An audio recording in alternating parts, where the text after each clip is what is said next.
Assalamualaikum anak-anak teacher semua. Apa khabar? Tengah buat apa dekat rumah tu? Makan ni. Puasa ke tak tu? Jangan tinggal puasa Tunggu maghrib nanti baru boleh makan. Okey? Okey, hari ni hari Jumaat kan? Jangan lupa berselawat. Banyakkan buat kebaikan. Baca surah Al-Kahfi. Lagi-lagi kita dalam bulan Ramadan ni. Banyakkan buat amal ibadah. Jangan tinggal puasa. Banyak kali teacher ingatkan ni tau. Teacher nak semua orang puasa penuh tau. Dari sekarang lah awak nak belajar berpuasa. Dari azan subuh kita tahan lapar dan dahaga sampai azan maghrib, baru kita boleh makan. Itulah nama dia puasa. Menahan diri daripada lapar dan dahaga. Kita belajar bersabar. Jangan curi-curi makan. Tahu Allah nampak apa kita buat. No. Okey, bercerita tentang puasa ni. Lepas kita sambut puasa, kita sambut Hari Raya Aidilfitri. Jadi hari ni kita nak ceritakan tentang kisah Nabi Muhammad SAW mengambil anak angkat dalam bulan Syawal.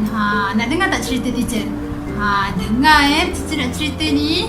Nanti teacher nak tanya apa yang teacher ceritakan. Okey? Boleh? Okey. Seperti yang kita semua tahu, Nabi Muhammad sangat mengambil berat terhadap anak-anak yatim. Di satu hari raya, Rasulullah SAW keluar rumah untuk melaksanakan solat Aidilfitri. Sementara anak-anak kecil tengah bermain riang gembira di jalanan. Tetapi terdapat seorang anak kecil duduk menjauh berseberangan dengan mereka.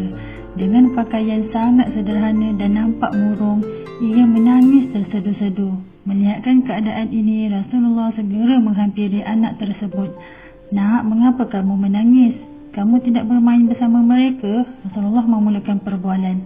Anak kecil yang tidak mengenali bahawa orang dewasa di hadapannya adalah Rasulullah menjawab, "Pakcik, ayahku telah wafat. Ia mengikuti Rasulullah dalam menghadapi musuh di sebuah pertempuran. Tetapi ia gugur dalam medan perang tersebut." Rasulullah SAW terus mengikuti cerita anak yang murung tersebut. Sambil menghayati hingga ke hujung cerita, Nabi mendengarkan dengan penuh teliti rangkaian peristiwa dan nasib malang yang menimpa anak tersebut. "Ibuku menikah lagi. Ia memakan warisanku, peninggalan ayah. Sedangkan suaminya mengusirku dari rumahku sendiri. Kini aku tidak memiliki apa-apa pun, makanan, minuman, pakaian dan tempat tinggal. Aku bukan siapa-siapa. Tetapi hari ini aku melihat teman-teman sebayaku merayakan hari raya bersama ayah mereka. Dan perasaanku dikuasai oleh nasib kehampaan tanpa ayah. Kerana itulah aku menangis." Mendengarkan luahan ini, batin Rasulullah tersentuh. Ternyata ada anak-anak yatim dari sahabat yang gugur membela agama dan Rasulnya di medan perang mengalami nasib malang sebegini. Rasulullah berasa sangat tersentuh hati. Rasulullah yang duduk berhadapan dengan anak ini segera menggenggam lengannya. "Nak, dengarkan baik-baik. Apakah kamu sudi bila aku menjadi ayahmu, Aisyah menjadi ibumu, Ali sebagai pakcikmu, Hasan dan Husin sebagai saudaramu, dan Fatimah sebagai saudarimu?" tanya Rasulullah. Mendengarkan tawaran itu, anak ini mengerti seketika bahawa orang dewasa di hadapannya tidak lain tidak bukan adalah Nabi Muhammad SAW. "Kenapa tidak sudi ya Rasulullah?" jawab anak ini dengan senyuman terbuka. Rasulullah kemudian membawa anak angkatnya pulang ke rumah.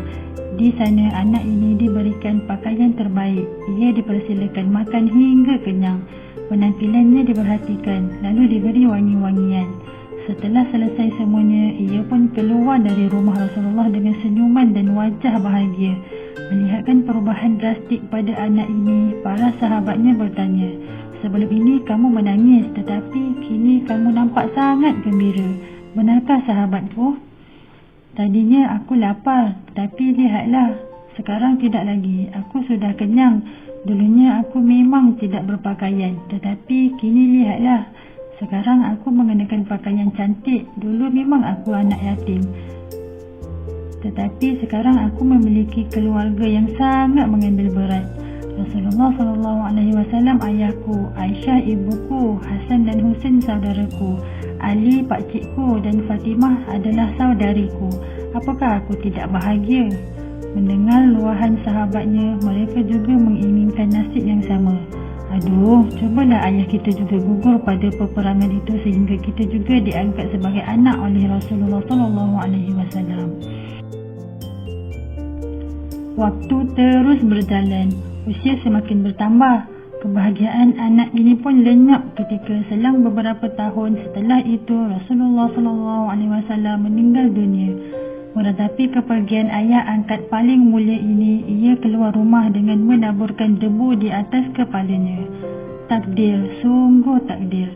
Kini aku kembali terasing. Aku bukan siapa-siapa lagi.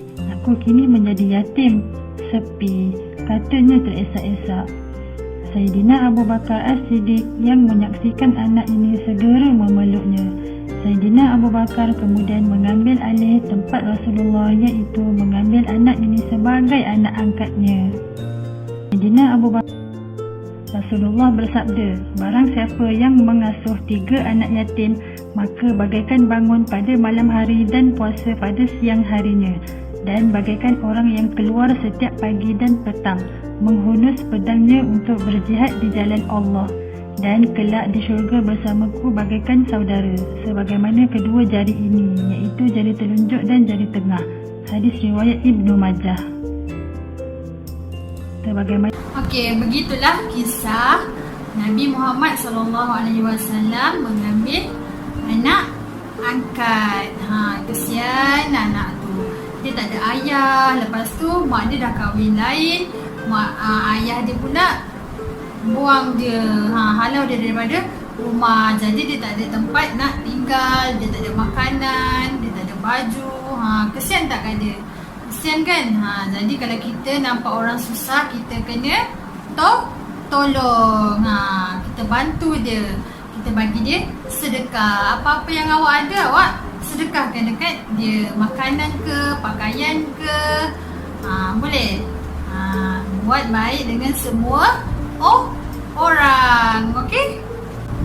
Kita tengok contoh macam Nabi Muhammad SAW kita. Dia tengok budak tu susah, dia terus ambil budak tu jadi anak angkat. Dia tak kisah pun anak tu siapa. Dia terus ambil budak tu, buat dia jadi anak angkat. Bawa balik rumah, jaga dia elok-elok, bagi makan, bagi pakaian, bagi tempat tinggal. Sayang dia elok. Kita ikutlah contoh Nabi Muhammad kita. Walaupun kita tak mampu nak bawa balik orang susah kat rumah, tapi kita bantulah dia, bagi makan, bagi duit ke. Okey?